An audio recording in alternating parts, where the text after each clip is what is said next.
club education time. We meet once a month to discuss education. We are an investment club utilizing the better investing principles.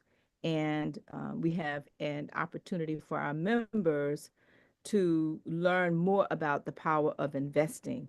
Because one of the things that we're learning is that if we really focused as much on the power of money making money, a lot of the money that we look to make in our businesses, we would make by the investing, if you will, in our retirement. So that is what we are looking to do in terms of making sure we're able to teach each other more about the power of investing. So thank you so much for joining us. And we're going to go ahead. Doretha Dennis was just sharing some information about what she read, and I was asking her if she would be willing to share that again. And Doretha, if you would also share where you get the information from, so anybody who's listening could actually list, find that article on AARP, and then I'll Mm-hmm. go ahead. My article really supports what you're saying. I read the article on better investing about um, couples, but anyway, I'll follow you if you don't mind. Go ahead. Thank you. Okay. Um, I took the article from the AARP magazine, February, March 2025 issue. The article is entitled Till Death Do Us Part. And the lady in the marriage is sharing her experiences over a 15, 20 year period of time where she gets this job with a U.S. bank. And, if you're handling somebody else's money, definitely they want to know how you're handling yours. So they did a background check on her and found out she had $32,000 in bad credit card debt. Well, when she spoke to her husband at first, he denies it, but he eventually tells her that when they were remodeling their home, the kitchen and the family room, that the cost was out of control and he used their credit cards to pay for the cost. And so she was kind of okay with that. She remembered all of that. A few months later, she finds out that he also had taken the $8,000 that she had in her personal savings account. He had used that. Um, the financial domino effect continued where the IRS decides to garnish her wages because they had $40,000 in back taxes. All of this is because she allowed her husband to handle all of the finances. He would come home early, grab the bills, and she would never, really see them. As she asked about them, he would say, "Oh, it's taken care of." Eventually, they had to sell their home, get the equity out of it, and pay for the back taxes. Of course, they start over. She no longer trusts him. Uh, they separate their bank accounts and their credit cards. And she started to pull her credit reports regularly because of this. As time passed, she did find out that there was still $16,000 in with back taxes with the IRS. So she did file for a divorce. And she says she learned three lessons from this experience. Number, I'm so sorry, my phone. Number one, you don't trust anyone with your finances. You have to stay on top of things for yourselves. And I was saying, all of us probably have businesses on here. As our businesses starts to grow and get bigger, and we're having individuals to handle our finances, we need to still be on top of what goes on in the business. The second thing she said she learned was if you're married, you both need to know what's going on with the finances and other parts of the marriage. You need to be on top of that. She says if you feel like, if your gut tells you that there is something off, it probably is. And then the third thing she learned was that this experience made her realize that she was stronger than she thought she was, because she was able to start over. She got another job because she was just so embarrassed from the garnishing of her paycheck. So she started over, started a new life. And these are lessons that she learned along the way. Thank you.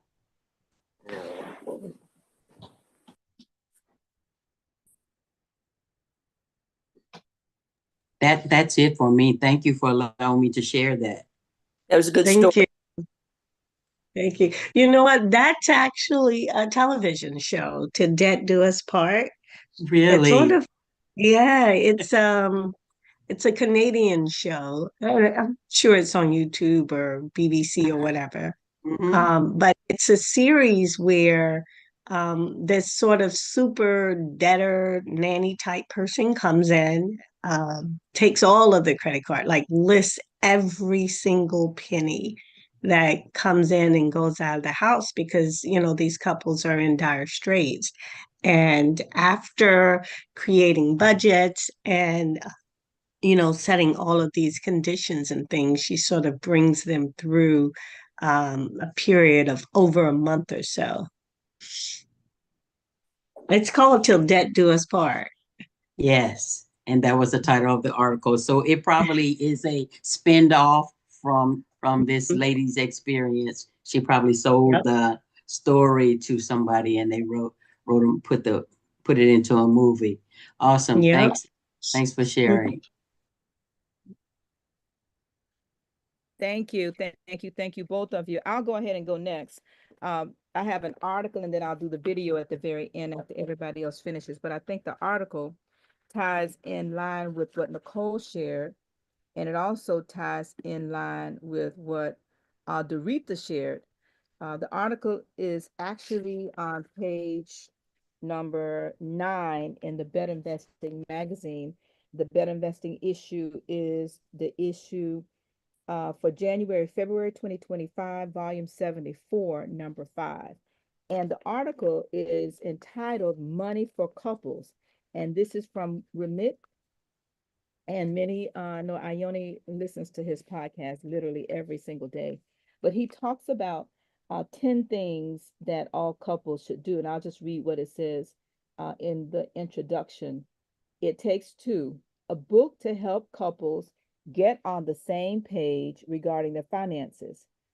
What if talking about money felt good?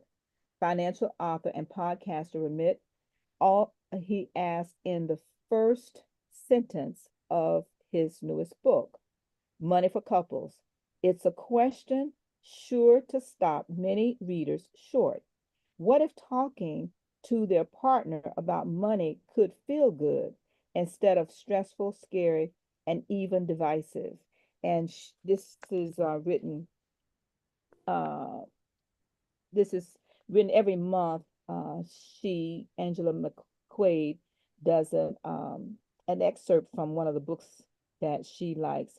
And she basically gives what she likes. She says the book's advice that as part of this 10-step process, both partners should share their own deepest beliefs about money, especially any unconscious financial messages picked up in childhood, to help future conversations about money become healthier and happier. We don't talk about money until it blows up, Seth says. And when money causes problems, it's bad. And I think we just heard that from what Doretha shared.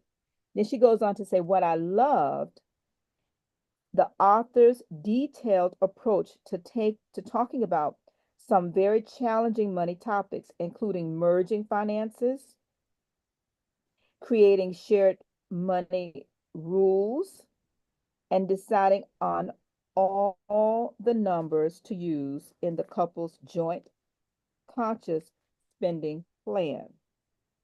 Using Seth's 10 steps as their roadmap, couples can avoid their unusual conversational speed bumps to have effective discussions about their current future finances.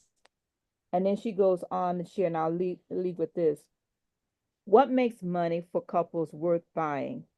how it expands on the concepts and tools introduced in Self's previous books, videos, and podcasts to tackle important topics that couples may find sticky. The book includes actual scripts for these critical conversations, starting with your first positive conversation about money, all the way through crafting joint money rules. There's even a section at the end called Remits Rules on money. I'll end with that. And I thought that that was very timely that both of us read something that deals with money and couples. So thank you. Who'd like to go next? And then I have a video from digging in the magazine, and I'll do that video at the very end in case any of us have to leave. Is the I'll go back author on mute. Ramitsati? Yes, it is. Oh, okay, great. Yes. Yeah. Right. I'm familiar with him. And you know, as a right, you may listen to his podcast, maybe. I watch him on YouTube. I didn't know he had a podcast, and I have one of his Yeah. books as well. Really good. Yeah. Yeah. Any thoughts you want to share about that? I mean, I totally agree. That's one of the things that we were counseled, my husband and I were counseled on early before we even thought about marriage, that and coming up with a budget. And so that's something that we do every month as we look at, the bills that has to be paid, the things that we would like to do in the future. So very, very good conversations. And one thing he did say that was right. I mean, it can be a joyful conversation, if you have all of the expectations and everyone is aware. So I agree with that. Yeah, and may I share also, when if you're just coming together as a couple, it is interesting to find out what another person thinks and feels about money, because you may have very totally different outlooks about how money should be spent. Some may think, we should be saving some of it, and the other may think, let's just spend it as we make it. Yes. So I'm gonna get into this author and look at some of his videos. Thanks for sharing that. Yeah, it's You good. can also put the Um, podcast in the chat too. Go ahead, Nicole. which one? Do you want me to put it in the chat? I think, I don't know how to No, spell it. Ramith, SETI, SETHI. Yeah, Yes, RAMIT. Mm-hmm. Oh, right, okay. right. Mm-hmm. Not H. Mm-hmm. Ramith Sethi. Yeah, he has an awesome podcast. Like I say, I only listen to his podcast literally every single day. Thank you. Okay. Thank Thank you. Well, you. I'll share briefly. One of the things that I am trying to do is to go through better investing resources and just becoming more and more grounded in all of the things that my membership pays for. So I looked at a training video about it's one of their when they bring in the guest speakers. I can't remember the name of it, but I will share it later. But it talked about tolerance. It's one of the recent ones, the last couple of months.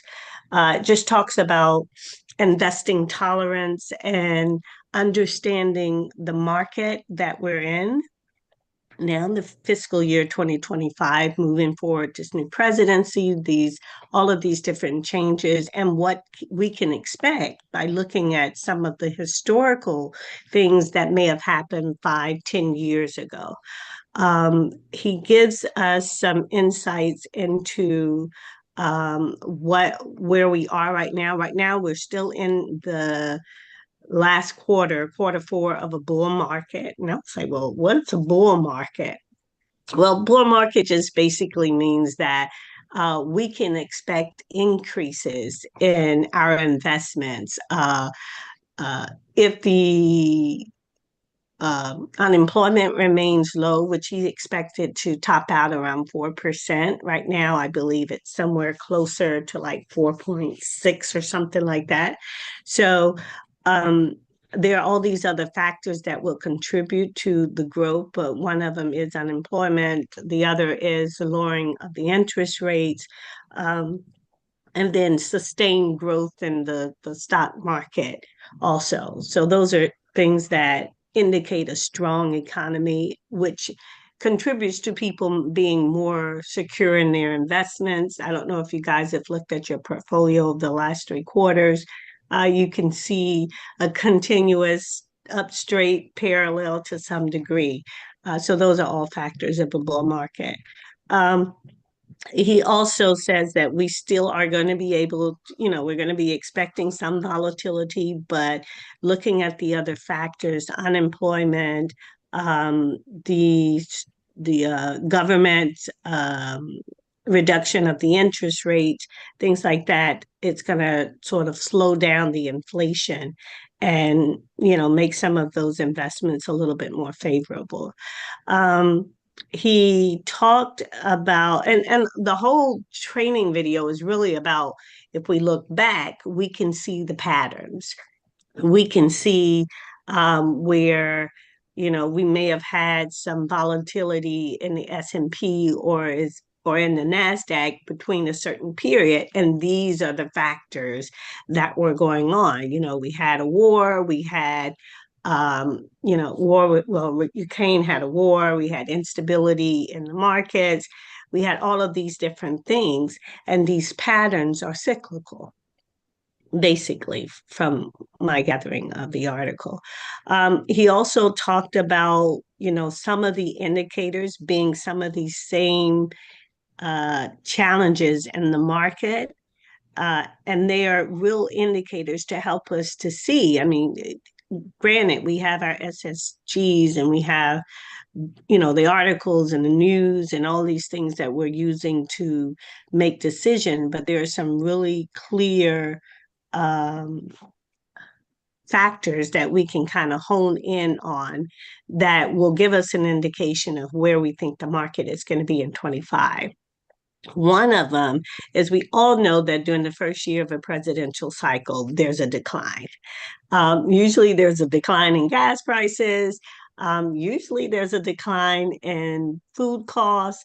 There's a slight decline in interest rates.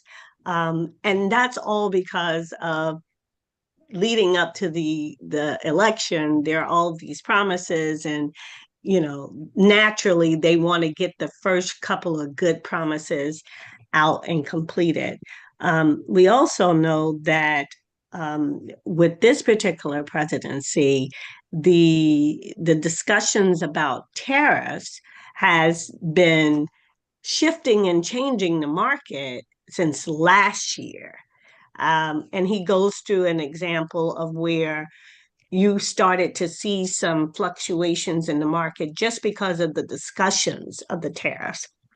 And of course, we're going to continue to see even more volatility surrounding tariffs and the implementation. And right now, we got steel on the block from Canada. We are, of course, seeing what's happening with some of the tariffs from Mexico, as well as some of the tariffs from China. So all of these geopolitical interactions, tensions, all of those are going to be sort of reverberating throughout this whole 2025 year, in addition to the debt and all of those other things that we hear. So he got into a lot of analysis with the 5-year S&P changes, the percentage, the overs and unders, looking at it through week to week, which was very, very heavy. He did, he's a math type person. So it was really mostly statistics and valuations.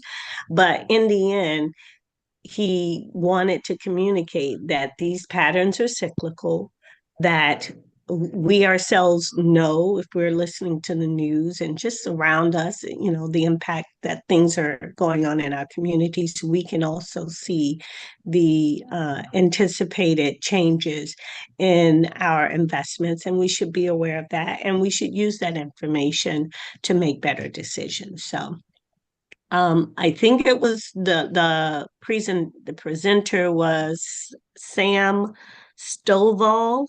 He is a chief investment strategist with CFRA Research, and the title of the training was 2025 Market Outlook, testing tolerance. So I'll share that in the chat. And any questions?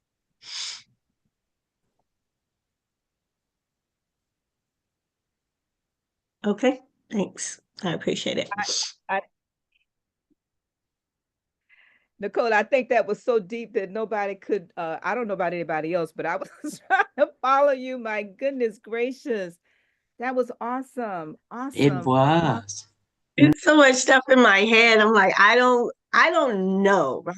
I don't want to present like I'm an expert, but some of it I just tried to take the practical nature of what he was saying and like, okay, I'm not a news or political junkie. In fact, I really despise it. It's so depressing, but it did make me more aware that I can see changes happening right in front of me.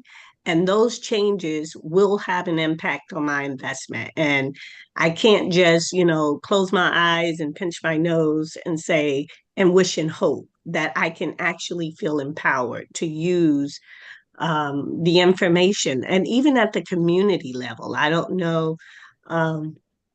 If you guys have been seeing the recent uptick in racial epithets and outward pouring in your neighborhoods, but even to that level, there's some impacts that's going to eventually cause changes in our financial investments, and we've got to be vigilant in that aspect of learning as well, not just looking at our SSGs. So, Yeah, thank. and I think one of the key words that you said though, for me was empowering, because investment education empowers us to make different informed decisions.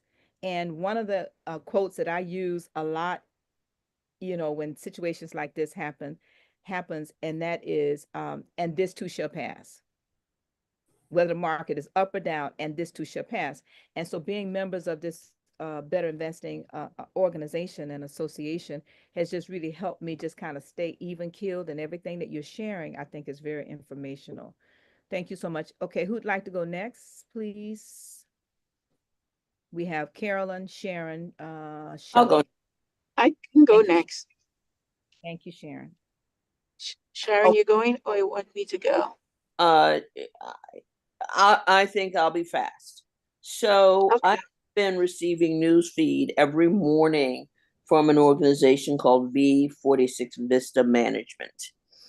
And usually what they do is they tell you what the market did after market hours and tell you what to expect coming to the next day.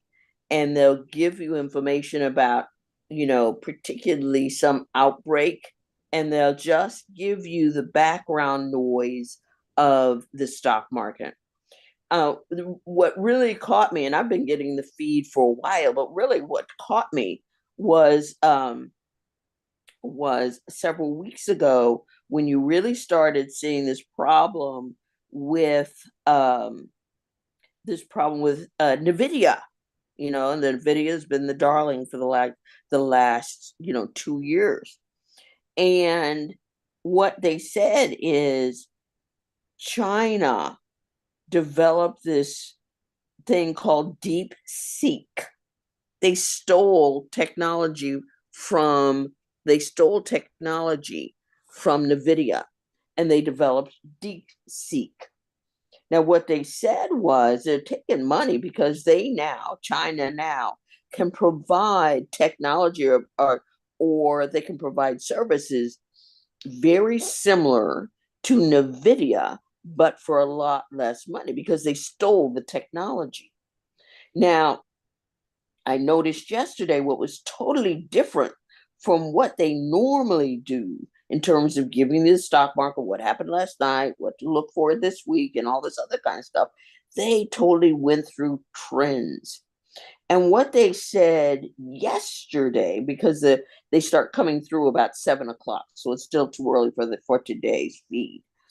What they said yesterday was a lot. It's way too much for me to even get through. But they said some interesting things. And they said that turning point of big technology is the emergence of DeepSeek, which provides one thing: American technology is no longer the leader. And they're saying that the one thing to remember about DeepSeek is China has not learned their lesson. They said DeepSeek, their technology, they can steal it, they can provide it for less, but it's going to go the way of Sputnik. And because it is not high technology, it can provide it cheaply, but it's not the same quality. But the deal is Nvidia's still going to lose money because they're still stealing their stuff, and people are going to leave them.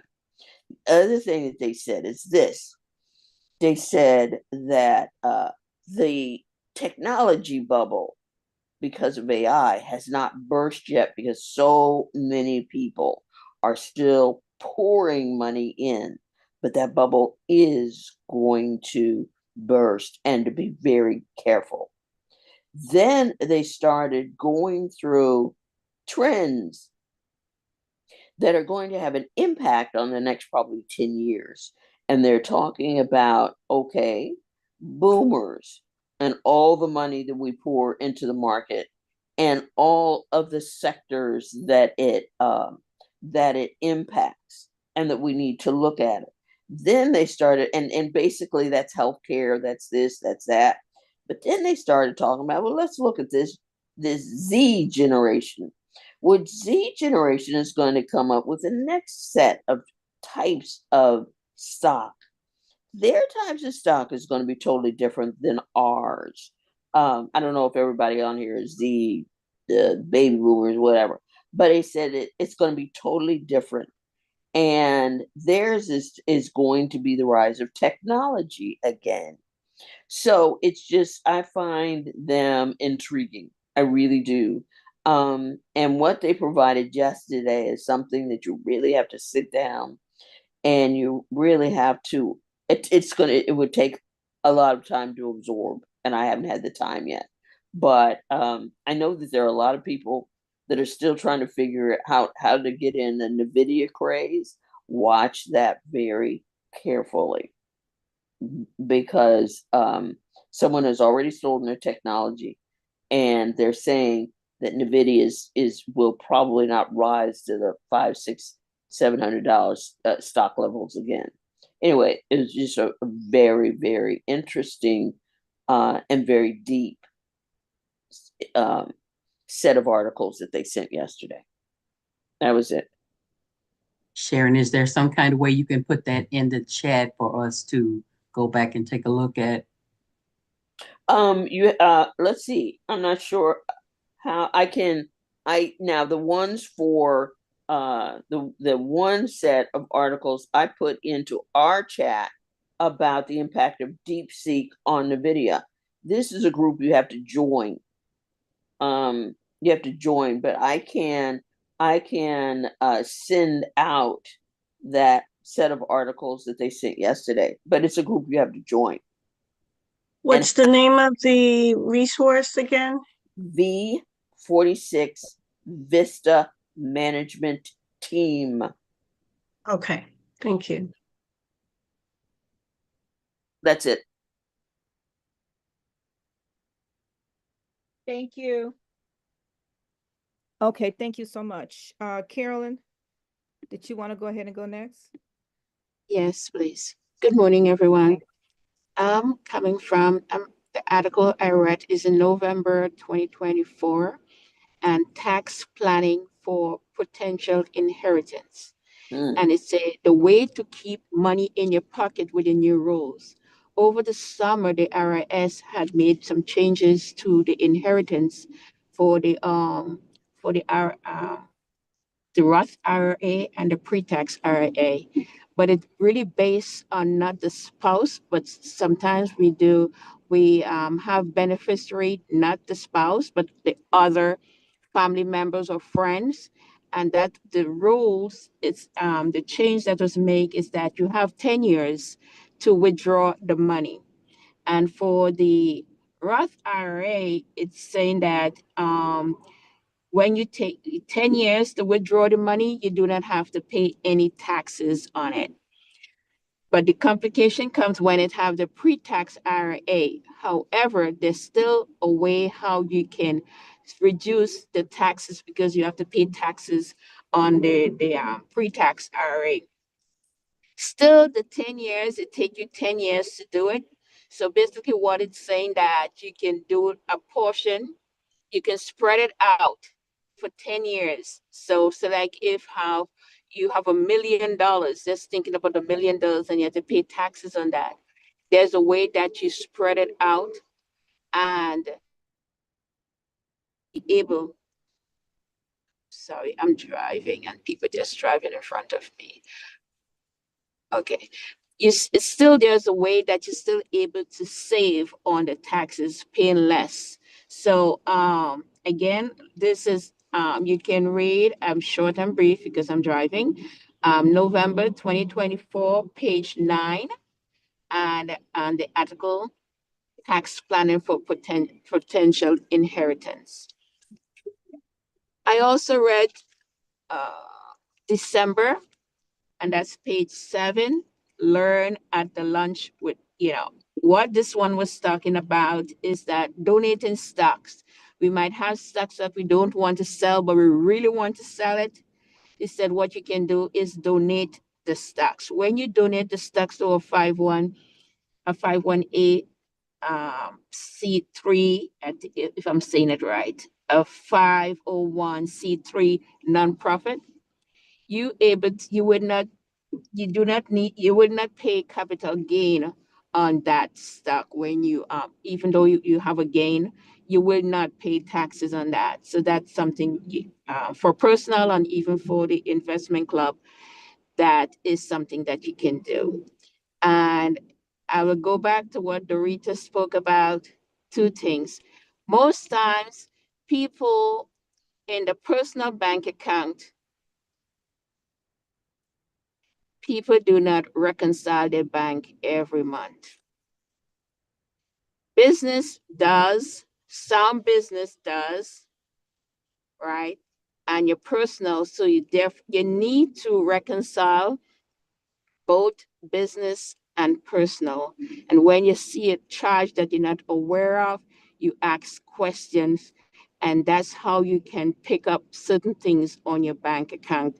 But nobody takes the time to review the bank account to see what's on there, what charges, what money going in and out. So we have to make sure and take just a little time to reconcile the bank personal and business account to make sure that it's kosher, or the charges that supposed to be there is there. And I just wanted to share that information. And that's it for me. Thank you. Absolutely. And let me piggyback on that, Carolyn. That's so important. My husband and I both get like a little email, a little text message each morning of what has occurred the previous day in and out of the account. And that's something else you can do. Get an alert from your bank or a notification from your bank sharing what was taken out or what was put into the account in a 24-hour period.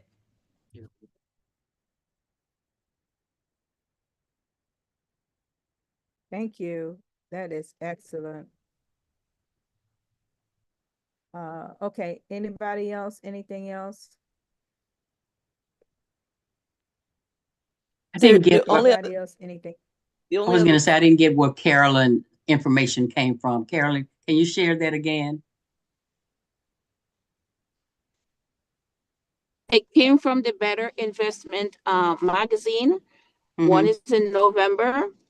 The one in November is page 9, and the one in December is page 5.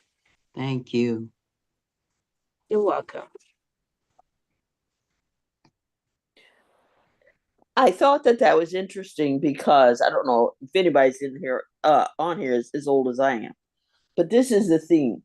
We when I first started saving, we were advised to start saving for our senior years for 401s. They didn't tell us to do the and to defer the taxes. So now the federal government, you're reading articles now that the federal government is starting to realize that baby boomers are getting to the age that they're going to start getting into the 401s, and they are waiting for the tax money.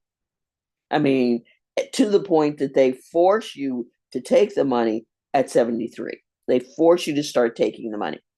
And so one of the things that I'm looking at and talking to people is, okay, I'm going to be taking this in the next couple of years.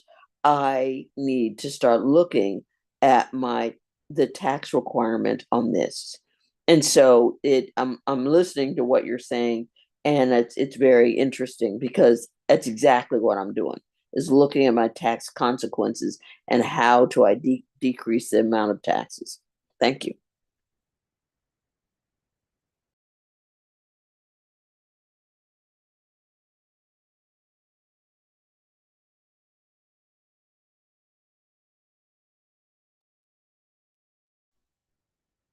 I'm done. Is everyone? It's so quiet. It's quiet because Ann McNeil is talking on mute to Doretha about the article she read in AARP. I was trying to get the link so I could share the link from the article from Doretha, but I couldn't find it on search on Google. Okay. So thank you for that, Sharon. Yes, I'll Uh, find it quickly and share it. yes, if you could just put it in the chat would be great. This has been great. Doretha, Yes. everybody, anybody else want to share? Miss Lakina Armstrong, if you have any comments, I know this is your first time meeting with us for our investment club education meeting. Sure, I'll speak. Well, this is really enlightening to hear a group of women speak knowledge on finances, because that's actually one of my lanes. I'm an accountant here in Michigan, so I have a tax franchise here. And one of the things that I do most is help people save money in taxes, pay attention to their account, bookkeeping, and things like that. So definitely you're speaking my language already. IRAs, retirement accounts, stocks, things like that. This is my everyday conversation with my clients, especially during this time of the year. So thank you guys. I did learn something, and I do have a resource now where I can share with my husband the money for couples.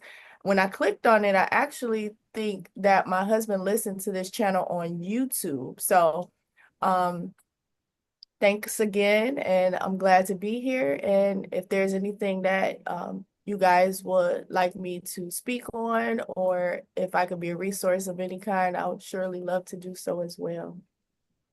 Well, I know that God does answer prayers, and I wish her camera was on, Miss Carolyn Modest, and I can see Nicole smiling with a big smile on her face because her camera's on. And I had to turn my camera on, even though I am freezing. I am in Antarctica, and it is not as it just cold outside, it is cold inside. Yes, freezing cold inside, and we got the heater all the way up. But I'm wrapped up in this shawl, but it is such a pleasure to have you join us. I'm still interested in learning, how did you find out about this particular meeting today? Because we have been really sharing this information to all of the members, and you're one of the very few people that saw it somewhere and joined. That's why I'm committed to sharing it on all of social media, because we're open to anybody. And this is an investment club, Miss Armstrong, and we are open for members. And there is a process, that we can share with you. But I'm just curious, how did you find the link to join us this morning? I'm not sure if I think I was on the website just looking, because I still haven't found the WhatsApp group on the page to join there. So I was gonna speak with oh gosh, I can't No, I'll remember do her. it right now. No. I'll add you to the WhatsApp right now. Can you put your information in the chat? Are you Yeah, stable enough? I mean, I'm not sure if you're driving, but can you put your contact information in the chat? yes. And I will definitely reach out to you also, along with Monique Strong, about our finance committee, because we would love to have you there. There are so many places that you can add value in addition to the education committee, where you can share, especially during this time of tax season, along with Yeah. Carolyn Modest and others, that are in a similar business, because we really do want to support you as you support us. And I think that most contractors, male or female, black, white, green, or yellow, must have, financials. I mean, it's just it's just necessary to be. Everybody should have financials, like what we've heard. But especially if you're in the construction industry, you cannot get a bond or bank loans or anything like that if you don't have certain type of financial documents, which you and Right. Carolyn both know. So yes, if you could. Oh, I see. I think you put your information. Yes.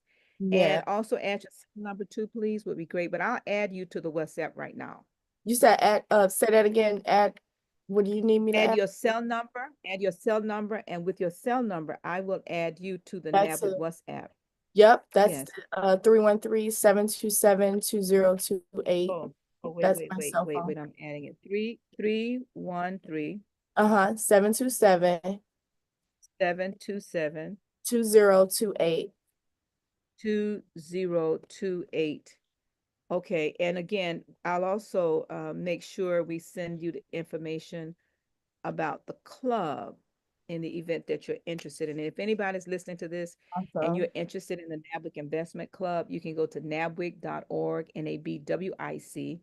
I'm going to put my number out. I'm not sure if I know our education committee is on there, and the education committee can share with you information about our process for how to join the club. Okay. Eventually, our club will look Sharon, our new incoming president, Ms. Sharon Jackson. I know she would love to have some new members that would be interested in learning more about investing. But I would definitely give my number, which is 786-546-0184. And if anybody's listening and interested in more information about the club, because the stronger we are as a club, the stronger our portfolio can become. And it is about the education. And we're not promoting any particular stock or anything like that, but we are about educating. And you heard that when many of us gave an update, it is about the education and being empowered. So, anybody else? Shelley, did you want to share anything?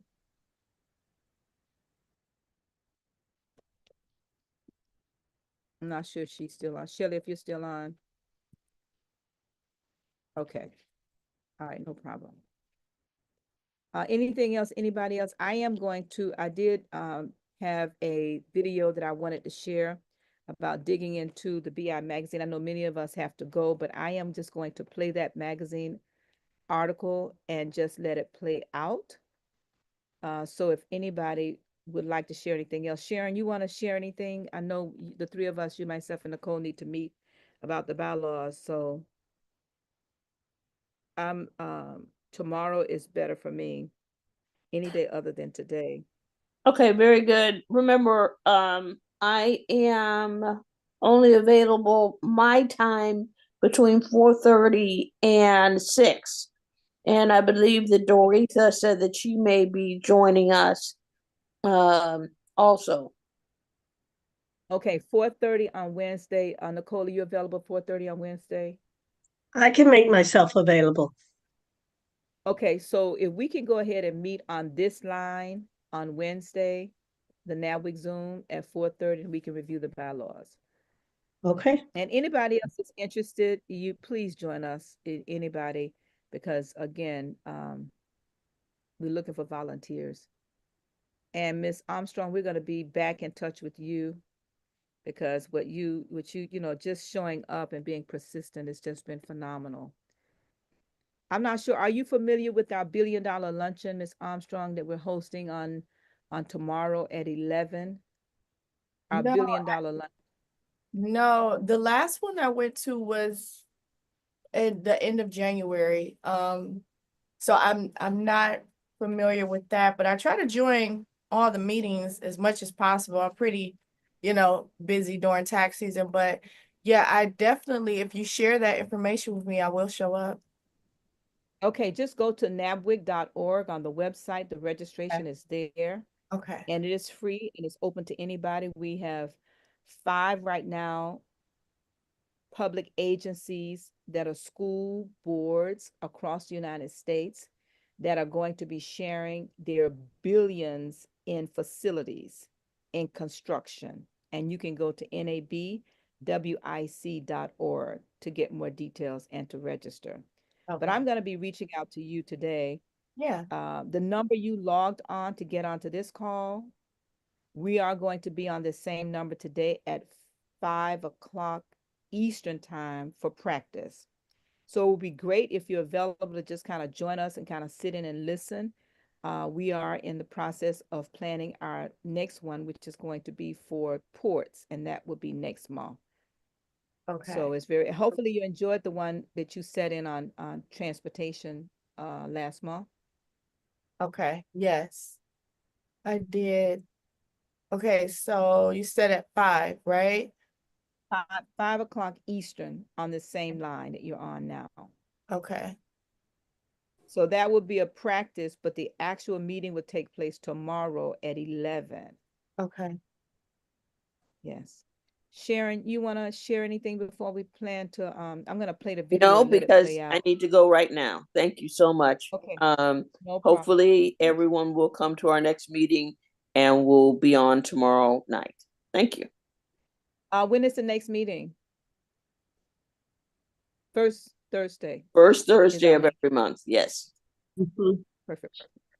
All right, I'm going to go ahead. Anybody else, anything else before I play this digging into the BI magazine?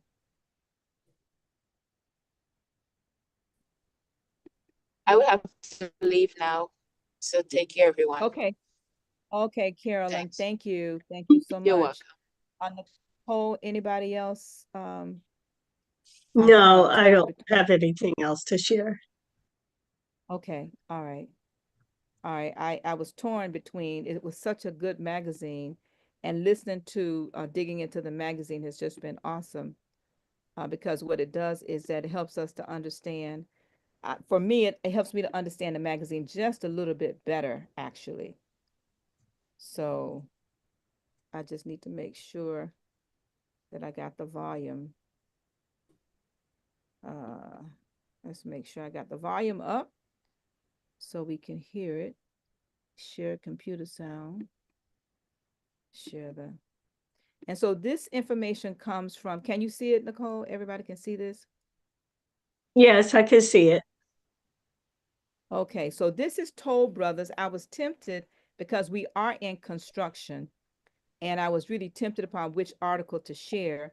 This one is about a different investment club, this article. And all of this is in the Better Investing magazine.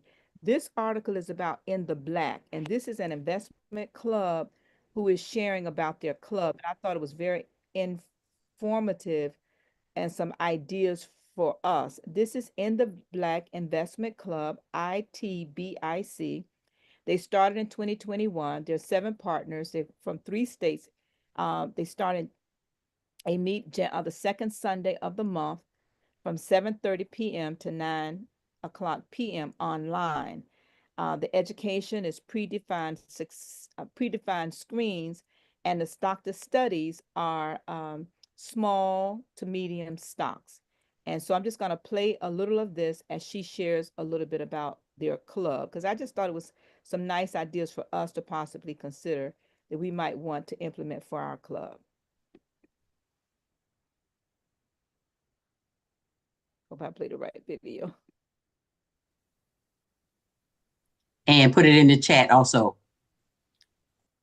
Oh, Awesome. I couldn't get off of mute.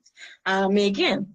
So the Maryland chapter, I belong to also, and I'll mention it later. I belong to the In the Black Investment Club. We are out. We're under the Maryland chapter, but we are an online club only, and we are in 3 states: Maryland, New York, and Virginia. Again, we're online only. We started in 2021. Right now we have 7 partners. Our next one is this coming, is it the 12th? Yeah, the 12th. So the second Sunday of every month from 7:30 to 9. We're going over this educational portion is going to be on predefined screens, because I just was taught that by Kevin. So thank you, Kevin. And I want to share that information with my group as well. Our stocks to study is that all of us will be presenting either a small or a medium stock this week coming. We have to build up our portfolio with small or medium. We are a little overweighted with our large. So that's what we're tackling. And everyone who comes that night, we all have to present a small or medium stock. And my point of contact, my information is there as well. That's my email. Feel free to reach out. I'm in the picture. I'm the redhead in the back. Okay, now Thank you, that, Kevin. yes. Sure. And so, as Cheryl was asking, I'm in the Montgomery County Model Investment Club. We have 5 partners. I think we may get a 6th one here pretty soon. We meet on the 3rd Wednesday of the month from 7 to 9.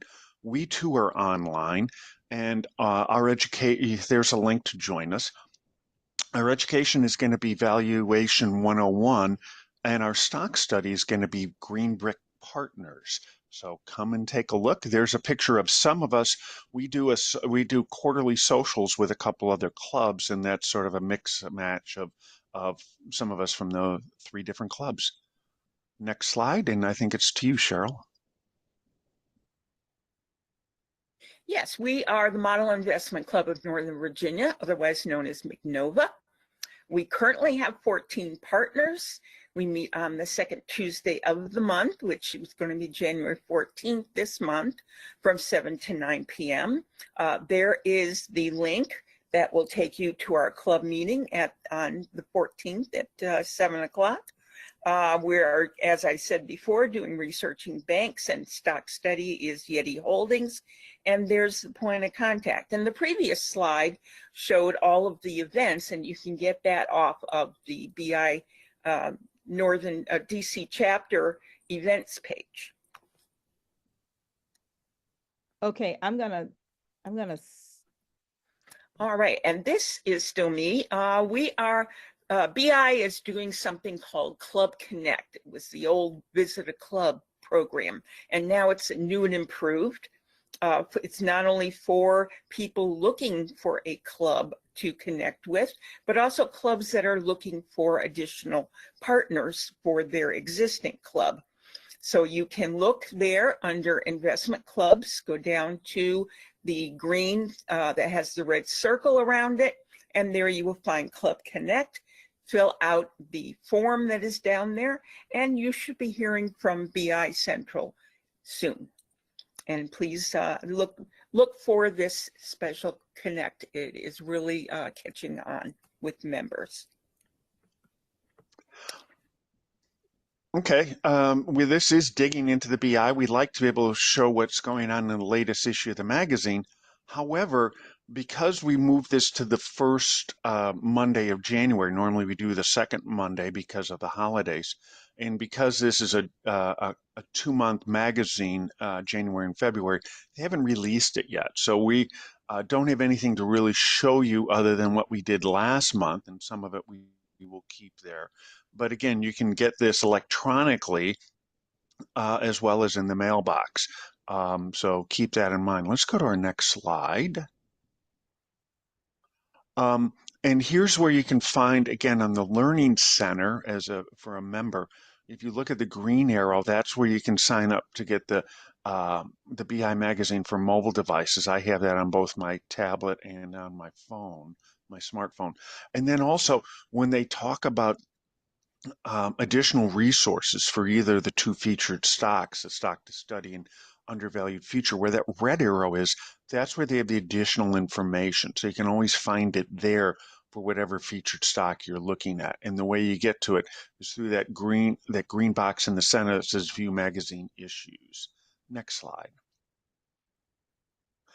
So this is left over from last month. I just sort of kept it. I thought this was I really liked this article from last month, which were my best and worst investment decisions. So I won't read it all to you, but I found it was kind of worthwhile that, even someone who's been involved a lot like Vitaly here, we can still learn from what we're doing. And that's really the reason for being part of this community. Next slide. And the event page, Okay, I'm again, gonna stop there. What I really wanted to show, and I don't have to go through these, but they actually they do a very good job on advertising what's in the magazine about the different stocks. So I went through each one. I'm just gonna just click um, a couple of these. Nice was one of them. This month magazine article on Nice. They did a study. Let's go back to the beginning. Okay, I've been and again, my Wi-Fi. active in both of those, both the McNova and the Montgomery County meetings, and Oh, they have some excellent. really good templates that we could utilize for their stock study, as well as the order of their meetings. You want to share that as we continue to grow? I think it would be good if we can also put some of that inside of our, we don't really have an operational manual per se, Right. Yep. I think But in I'll terms of draft some of that stuff up together, and maybe we can okay, look at it um in the next couple of days. tomorrow. Okay, and even not tomorrow. And again, I apologize. My Wi-Fi is kind of staticky, but I'm just gonna click through a couple of these. This is one of the stocks that they studied, which is Merck. They did a phenomenal job on researching Merck, and all of this is in the magazine. Another one that was kind of tough for me to decide whether or not I wanted to discuss, which is uh, Toll Brothers, because once I got into it and realized it was in my industry of construction, I felt more compelled to present possibly this one versus the other one. And then as I went further and saw Nice, I said, you know what? It's just too much information, Ann McNeil. Just save it. And then when we do our stock study session on the first Thursday, I'll come back and pick up one of these to do a to do an Study share. SAT on it. Pardon Uh, me? I said Sharon did a stock study on NICE a couple of months ago. Yeah, I was going to Yes, I say know. that too. Yeah. Right, but that's why this article was so good because she did. Yeah. Yeah. And this is how we learn, right, in terms of just having confirmation upon confirmation, and Sharon is doing a phenomenal job and just Mhm. kind of staying on top of what's happening, period. We just have to do better in following the leader. Okay, Sharon, I'll say I have to do better in following the leader. So thank you so very much. I'll go ahead and wrap up there because we can go on forever. But I think what I'll do is I'll end and allow this video to play because we are recording and we never know, somebody may be able to benefit from it. So if anybody has to go, go ahead and go. I'm just gonna let the video play because the information was really good in terms of how they do their analysis. So um, Sharon, I'm gonna go ahead and end the meeting per se, but we will go ahead and let the video play in case anybody's interested. All right. Okay. All right. All right. Thank you. Get started. Okay. So everyone have a great week, and we'll meet tomorrow here. Send out the link and stuff just in case anybody needs it. Yeah, meeting And invite would be good. yeah, tomorrow at Okay. 4:30. Yes. Bye, everyone.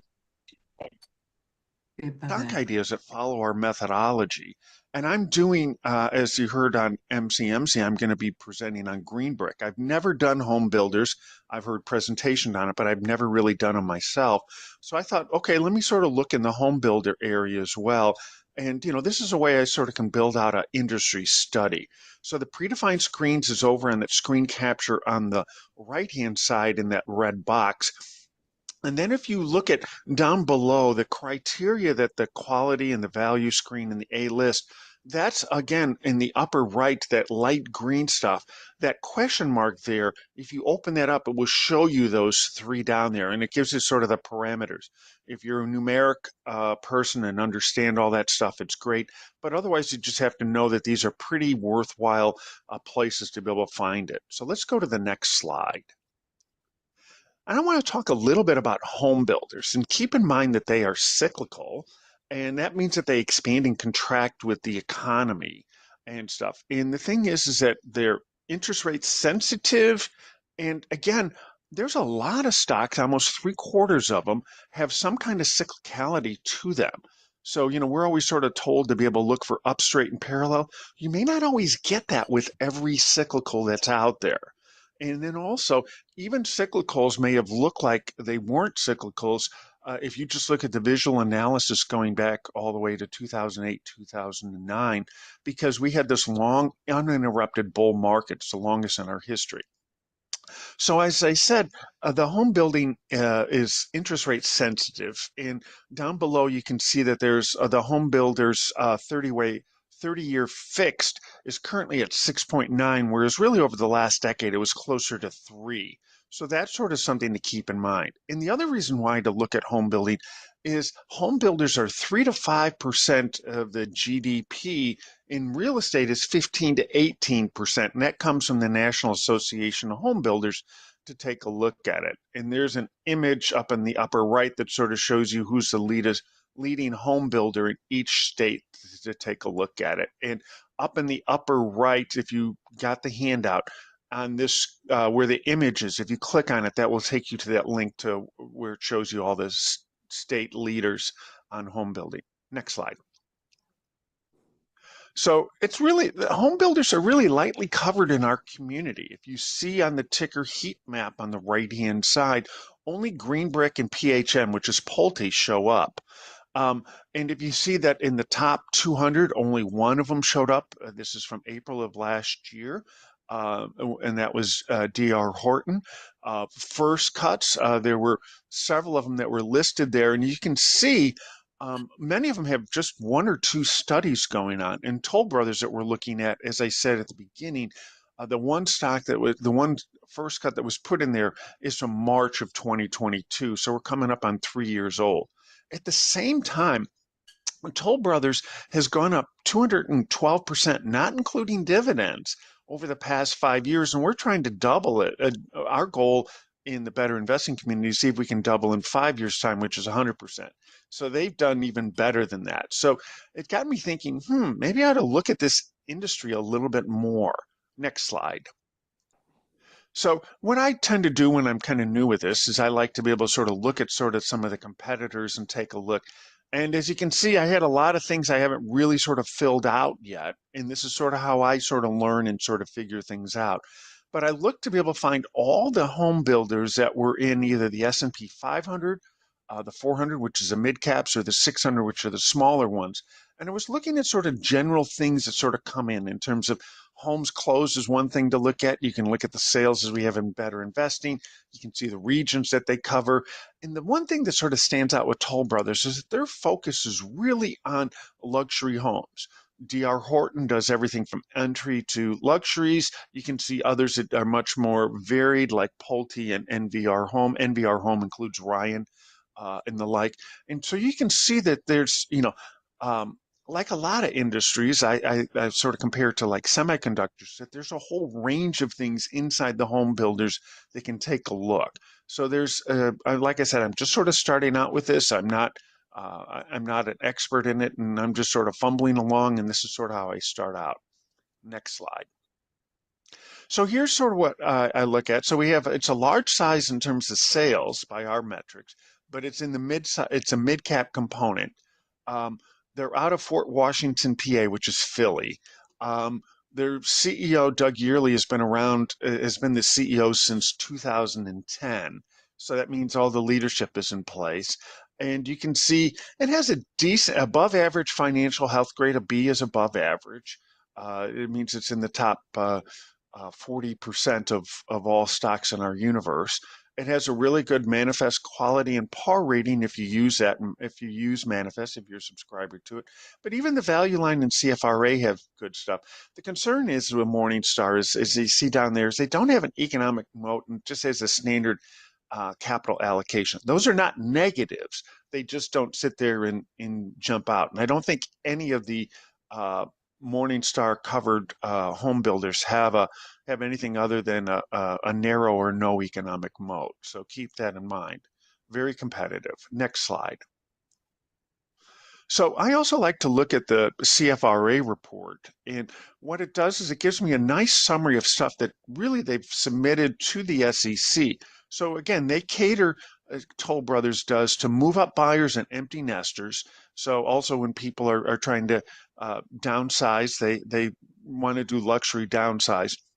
Most of their homes are built on the East Coast, but they do have a presence in all the growing communities across the country. So that means California, Arizona, Washington State, Colorado, Utah, Nevada, Texas, of course. And you can see that. And one of the ways they can sort of reduce their risk is that they control the land, but what they do is they subcontract out the people that do the actual building, and they do a lot of subcontracting. So they spend a lot of money on land acquisitions. And I heard the CEO talk about this about a year and a half ago, that it takes them about 6 years from when they acquire land to before when they're able to start building on it because of permitting and everything else to go with the title. And what they also have done besides land acquisitions, they've been spending a lot of money reacquiring their shares outstanding. And they've reacquired 5% of their shares outstanding since 2016. Next slide. 5 minutes, Kevin, 5 Thank you. minutes. So I also like to look at management and sort of scuttlebutt. So you can sort of see that it has pretty good metrics in terms of what the CEO rating is and how to work on it. But here's one of the things that uh, Toll Brothers likes to point out is that they're 10 times Fortune's the 10 times they've been on Fortune's most admired companies list. They've gotten Builder of the Year twice. And like I said, they seem to do a lot of these things that they're really proud of. And it shows up in a lot of the things I sort of found by doing scuttlebutt. Next slide. So when using visual analysis here, if you see this is you can see in core, if you go to the third step there, you can get the equivalent to what we'd have on the first page in plus. And you can see where that red star is. I took out all the early years of the sales because I wanted to really see how it operated since the pandemic. And as you can see that down at the bottom, that's a 6.2 growth. And the earnings, I didn't do that because it seems to be growing at that same rate kind of consistently all the way through. I could have done it, but I didn't. Next slide. So here's some of the competitors. In Lennar, you get a class B, that's the B shares. But I give you a wide range of stuff. I like to look at craft to find stuff. I go over to manifest. I look at stuff on Value Line, and that's in the center. That's Morningstar in the maroon, and CFRA down at the bottom. And I was getting pretty much the same stuff I really thought. So I decided I'd keep the original ones. Next slide. And so going through the competitors, if you look at this, really Toll Brothers is not doing as well over the 5-year average, but again, it's the one in black. But if you look at the last 2 years, 23 and 24, only Pulte Homes is ahead of it. So it's gotten better than D.R. Horton and Lennar over the last couple years, even though the 5-year average is below. Next slide. And with the return on equity, again, you can see it sort of bounced ahead of everything other than Pulte. Pulte hasn't announced what they're doing in 2024 yet. They'll come pretty soon. But all of these are really decent numbers. But Toll Brothers has gotten better over the last couple years, where some of the others have sort of slowed down. Next slide. If we 2 look at minutes, Kevin. thank you, debt to capital, if we see that, again, it carries a higher debt to capital, which we prefer to have it lower, and Lennar is the best at it, but it is trending down, and that's a good thing to see. I'm not really worried because they give a really good financial health grade. The B is a really good metric and everything else. So I'm not really worried about these overall, but it's just good to know. Next slide. So when I'm estimating future sales and earnings, like I said, I took the 4-year historic average so I could see how it's performed since the pandemic, 6.2. If you look at the consensus estimates in the center there, they're looking at 3.4. But that's only 2 years out. And I think as things sort of straighten out, that I think the 6.2 may be a pretty good place to go. And that's where I settled things. And then the 10-year historic is around 25. And so what I did is I forecasted future sales at 6.5 and future earnings at 9.6. And again, with this evaluate management in the lower left-hand side, they're all pretty good metrics.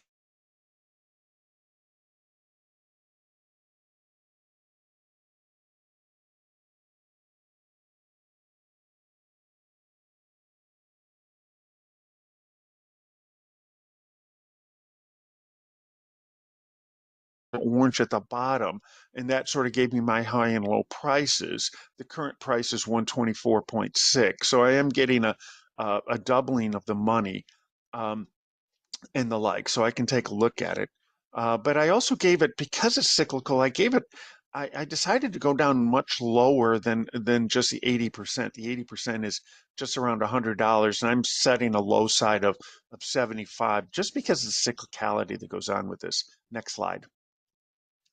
So with my 5-year potential, I get it as a 2.9 to 1. And when you get that close, it's really sort of your decision on what you want to do. The payout ratio is pretty consistent. I kept that where it was. And so I'm getting an average rate of return, including the dividend at 17.3. So I'm clearly getting there. But again, the upside downside is not is showing it not at 3 to 1. And part of that is because of the dividends that aren't accounted for in that upside downside ratio. Next slide. So my conclusion, it's a large size, steady growth company, not spectacular, has above average, but not great metrics. Many of its competitors may be slightly better on it, but they're the only really true player. I say I have a typo there, not try, but true player in the luxury market. And that's where a lot of the growth is coming on with that. And a lot of the stuff I read with interviews with him seemed to talk about it. If we use historic data, Toll is probably considered overvalued, but using these projected data, it's undervalued. And you can see that the 5-year forecast is 8.5 and it's at 8.3 currently. So I have this as a buy up to 123 and 60 cents. And that's just a little bit, just a dollar, almost a dollar below where it currently. So it's sort of in that in between buy and hold. If you believe the prospects are good for future home sales, particularly luxury sales, and again, about 20% of the people that buy from Toll pay cash. They don't have to, they're at a different level than most of us, and their average purchase price is around $1 million. That's where Toll is sort of in that niche. So that's where I came with it, and that's my presentation. Thank you. And let's go to the next slide, and we'll start looking at the ones in plus. We're introducing Helen here. Helen, I think it's going to be our 39th different presenter. She's going to do Ball Corporation. And she has a special place in my heart because when I started my first club around 24 years ago, she was the director from the DC area that came out to visit with us. And I know you probably had just gotten out of college 25 years ago. So you were a go-getter from the beginning. So Helen, take it away and tell us all about Ball Corporation. Next slide. Thank you. I'm Helen Albanese. I lived in the Metro DC area for about 50 years, and 3 years ago moved to Atlanta, where I'm a member of the Georgia chapter. I'm an individual investor, meaning I'm not in a club at this point. My stock presentation tonight is for Ball Corporation, and it is the BI Magazine January 25 undervalued stock, and the magazine is not yet published, and you can guess by looking at the graphics here that they are in the business of aluminum, and they were in the glass business. Next. This is a sample from the December magazine of the undervalued feature, which is each month. It shows up in the index here on the left on page 26. The December stock undervalued was Young China Holdings, and then you'll see on the right a sample of the write-up that's done and available to read and study. Next. Hopping right in, Ball is on the New York Stock Exchange. They're a large company, $18.8 billion. And their sector is consumer discretionary. A red flag there for what's been going on over the last few years, and we'll talk about that in a few minutes. Their industry is containers and packaging, and they focus on aluminum and doing interesting graphics for their clients. They are, as you see on the right, particularly concerned about recycling of aluminum, and they have a 2030 goal of 100% recycling of aluminum. Next. Learning more about them, here's a link to their website, and inside that link, a link to investor relations. The third bullet here I thought was most interesting, a Washington Post article Too much beer and not enough cans. Well, that was what happened during COVID because nobody was going to bars and there were not enough cans available worldwide to package up all that beer that was not getting drunk at the bars. Interesting story. Next article mentions the project that Ball did with the UK Soccer League. It related to sustainability, and that, as I mentioned earlier, is a key issue for them. Next. Left here is a graphic about their concerns about sustainability and some background on the company. It was founded by 5 brothers in 1880. Last name was Ball. They started out manufacturing tin cans to hold kerosene and oil and things like that. They discovered that the cans rusted, so someone came up with the idea about using glass. So then they got into the glass business and, of course, continued with that until, I don't know, like 15 or 20 years ago, they sold their glass operations to Newell. And they also got into space operations, and because of their glass, they had expertise in optics, have worked on the Hubble telescope. They now are focusing on metal and aluminum cans for food, beverages, and cosmetics, and are the world's largest producer of metal and aluminum cans today because they sold their business related to space systems. Next. Here's a cutout from Value Line. Let's look at item number 1. They are undervalued. Notice that the 3 years there of 22, 23, and 24, the line, the price line is well below that dotted line that Value Line likes to use, meaning that this stock is on sale. That's what we like. And number 2 item, recent price, shows as December 13th at 62, and Friday it was 54. And I didn't check the price today, but I saw that it was even down below 54 over the weekend. So this might be a time to look at this as a buy.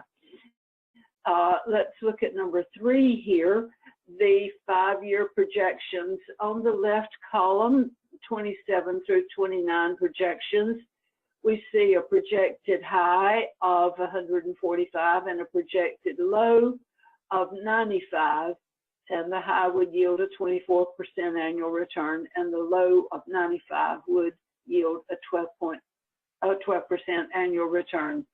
Look down below at number 4, capital structure, and long-term debt showing up at almost $5.4 billion. We'll see that again later in my presentation. This company is heavily leveraged. Next. Some comments from the Value Line certified financial analyst who writes these reports. The post-COVID supply chain disruption caused the lower pricing, as you saw in the last 3 years on Value Line that's talked about. Notice they mentioned Bud Light boycott added to their difficulties. Who would think? Next, the Value Line talks about aerospace division being sold off. That happened in 2024. And that generated for them a very nice profit of about $5.5 billion. And over on the right, you'll see the mention of long-term record of growing earnings per share. And the conclusion from this analyst is that the 3 to 5 year potential of Ball is above average for total return. Next slide. Here's our Stock Selection Guide Plus, Section 1, Visual Analysis. And notice that the green sales is a little trending down like we've talked about. And over on the right, you'll see the legend, the 4th box down, sales, pre-tax profit, prices high and low, earnings per share, and total debt. Kevin asked me, why are you showing total debt? I said, Kevin, it's not often that a line going down is something we want to talk about. But guess what? Total debt going down is something that's good. So I showed it here. Fundamental company data down at the bottom, our forecast historical sales at 5% and historical earnings per share at 6.9%. Next slide. 5 minutes, Ellen, 5 minutes. Section 2 and 3 of the stock selection guide, we're showing pre-tax profit on sales at 6%, return on equity at 19 for a 5-year average, and total debt to capital. Look at all those years there, 2014 through 23. Their average is everything is above 60% of total debt to capital. Section 3, price earnings history. Let's look at column B. 5-year average of the low price is 52, so that's somewhat in the ballpark of where we are today for the current price. Possible buy. And price earnings ratio in columns D and E, high at 43 and low at 24.9. I like to pay out 33%. That's a good thing. Next. Section 4, I use that $2.62 $2.62, forecasting my high price at $104.80, and the selected low price at 43. Putting this stock into the buy zone, as you'll see in the box at the upper right, zoning at buy and the high and the low there, and the upside downside ratio at 4.6 to 1. Next. Section 5, I use the payout, which we mentioned earlier, at 33%, and this looks really good here. And again, the box on the upper right showing it as a buy. Next slide. Looking at competition, there are 3 stocks that showed up on the competition, and notice that Ball is at the top of the heap here. Next. This is something that I think is very interesting. The audit section allows users of this software inside of BI services to check what's going on with the stock and be sure you're looking at all of the good and the bad things. For instance, a couple of things here. Watch out, caution, sales have declined, earnings have declined, caution, caution.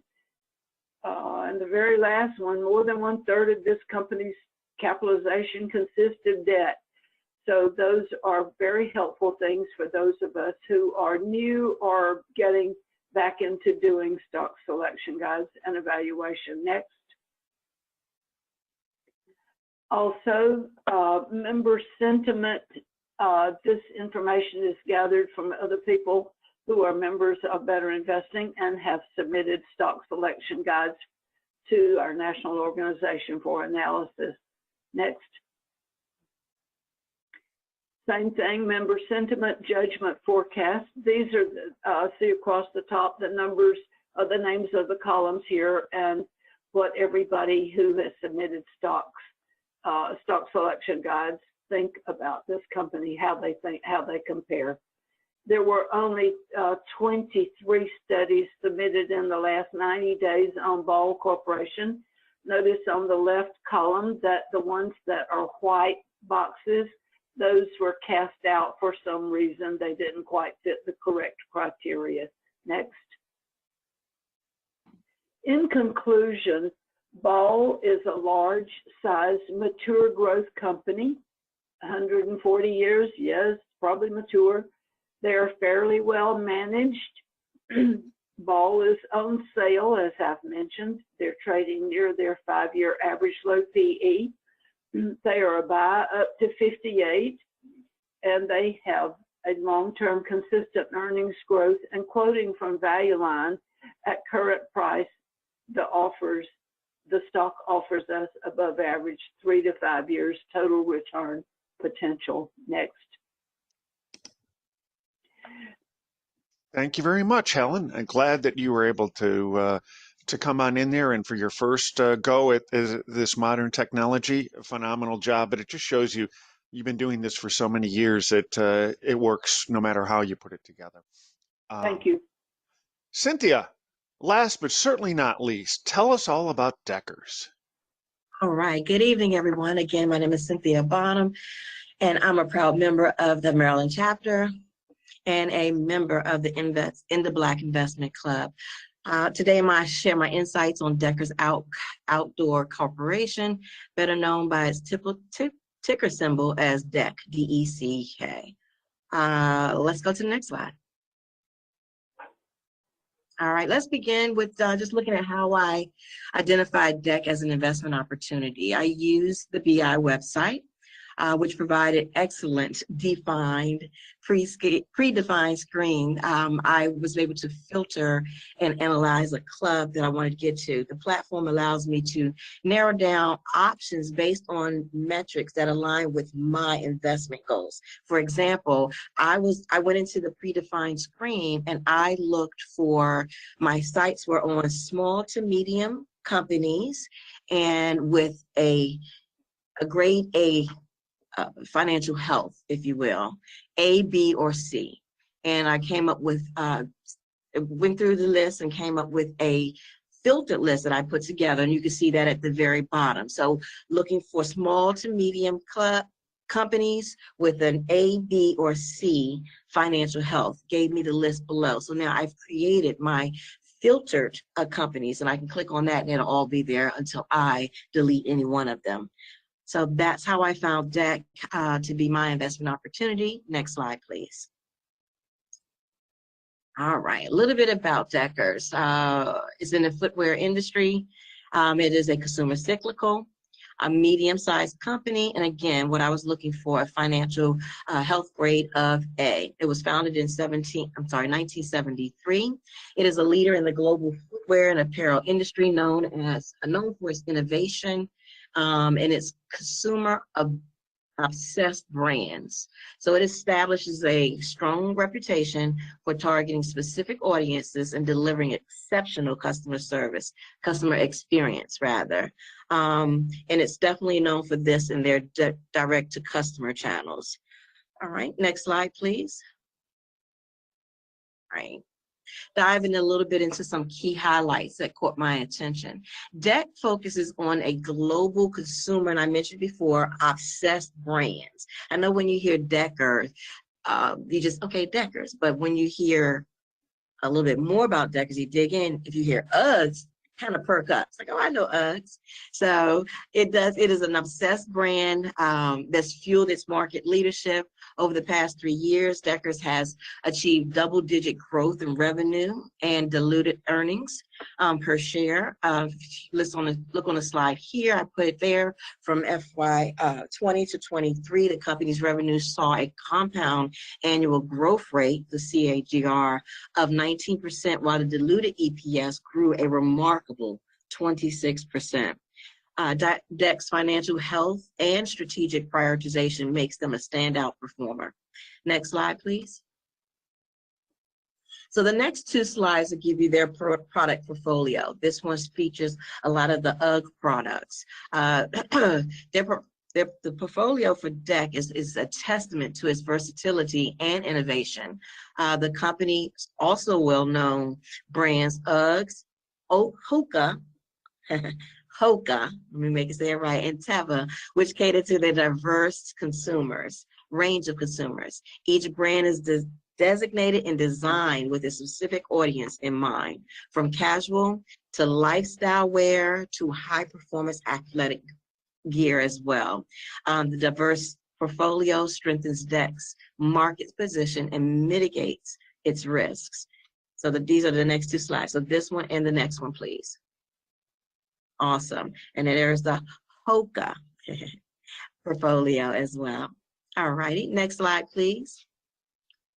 Turning to financial performance, let's see. DEC consistently delivers impressive results. The company's profitability and growth metrics are top tier. For instance, its ability to maintain a high compound annual growth rate for both the revenue and the EPS underscores the operational efficiencies and strategic foresight. These numbers reflect not just growth, but sustainable growth, which is critical for long-term investors. And again, this is the snapshot. Next slide, please. Here, I want to speak a little bit about their strategic drivers. I pulled out three points here for long-term under evolving Deckers and to meet challenges, and also for the shareholders, if you will. So the strategic marketing, and then also put out they're good in omni channel leaders, but I'll get into that. So omni-channel leadership, which ensures a seamless integration of online and offline sales channels. And then again, I mentioned the grade A financial and profitability profile that they have. It's supported by their disciplined execution, their innovative marketing strategies, and these drivers help debt capitalize on emerging opportunities while maintaining resilience in a competitive marketplace. This is a consumer secular, and also it's a footwear. So it's the competitors are out there. Next slide, please. All right, moving into the SSG on the plus side. All right, here, what I wanted to pull out. Let's see. So first of all, just analyzing their growth trajectory, the SSG plus spells it out. This visual is here for us. So this is what we look for when we're in BI. We look for the up, straight, and parallel. And this one tasted real good for me when I jumped in and saw it. But one of the things I wanted to share with you also, if you look to the right, that grid there, one of the things I do when I do the research, and I'm looking at different research vehicles and listening or reading on different analysts, I usually pull out what they're saying and pull out the numbers and pop it into a grid. So that way I can kind of see everything at a glance, if you will. And the thing I like to do, well, the thing I was taught when I came into BI, I'm just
2 minutes, Cynthia, 2 minutes. You're doing great. Awesome.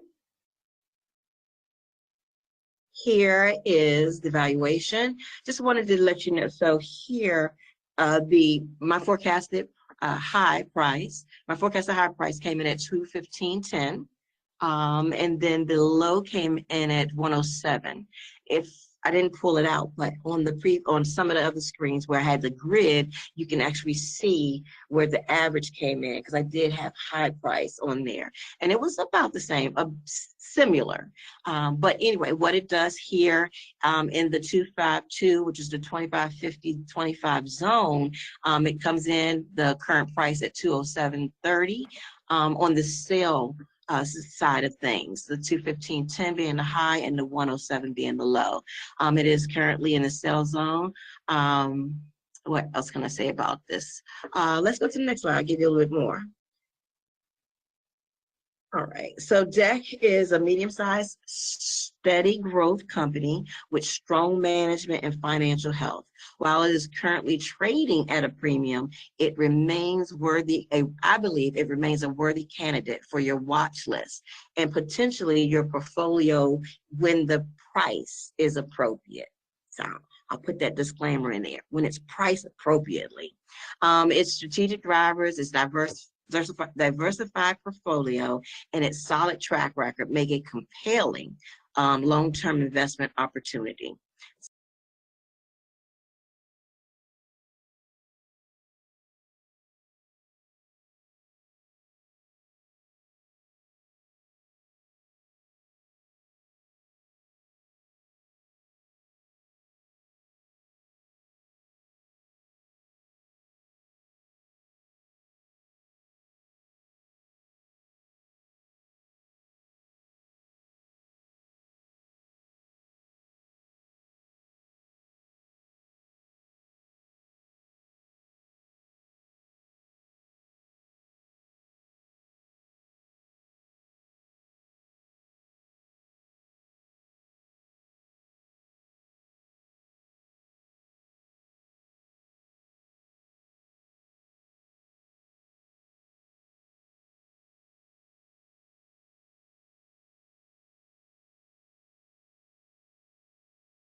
dig a little deeper. So I love his deep dive and I love the way he presented it tonight. Just wanted to share that.